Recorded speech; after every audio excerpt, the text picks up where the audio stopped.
Алла Субханаху ва Таалаға шексіз мадақтар, мақтаулар болсын, және оның сүйікті пайғамбары Мұхаммад саллаллаху алейхи ва салламға сәлемдер және салаваттар болсын.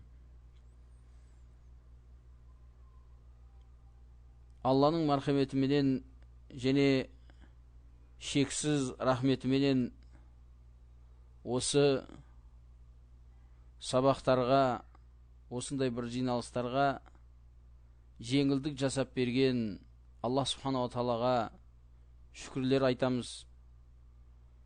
Осы Аллаға шүкір қылу біз білуіміз керек, ол тілмен ғана болу керек емес. Бәлкім Алла Субханаху ва Таала аятта айтқанда «И'малу аля Дауда шукра». Дауд алейхиссалату вассаламның әһліне шүкір қылыңдар дегенде мақсат жақсы сөз айтып және жақсы амал істеу.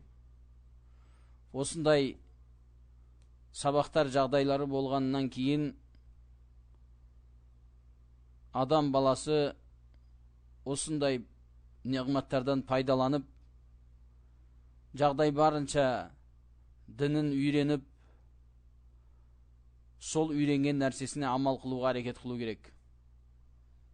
Себеп осы біздің күндерімізде шариғатты үйрену, оның негіздерімен танысу және оны елдерге жеткізу деген мәселе бұрынғыдан көре біраз жеңіл болып қалды.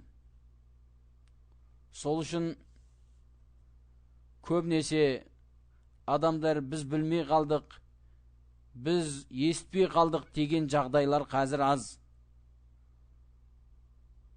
Адамдар өзіне әртүрлі желеу тапса да, бірақ негіз шариғат таразысымен есептейтін болсаң, ондай үзірлер көп адамда жоқ.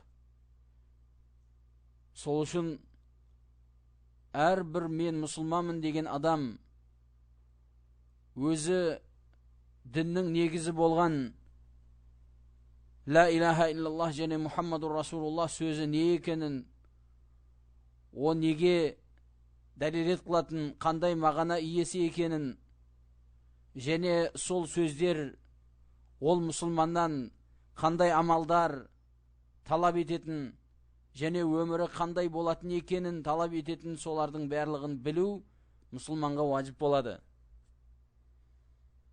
Сол мақсатта осындай бір мұсылманның негізгі дінін үйрететіндей кітаптарды шарықтап үйренуге әрекет қыламыз. Себеп адам кейбір фиқхи мәселелерде, мәселелік болған амалдарда,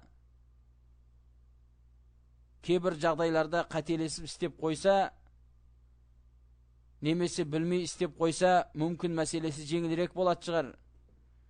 Амма Алланы тану, пайғамбарын тану, дінін білу мәселелерінде адам көбінесе қателесіп қалатын болса, жаман жағдайда болып қалуы мүмкін.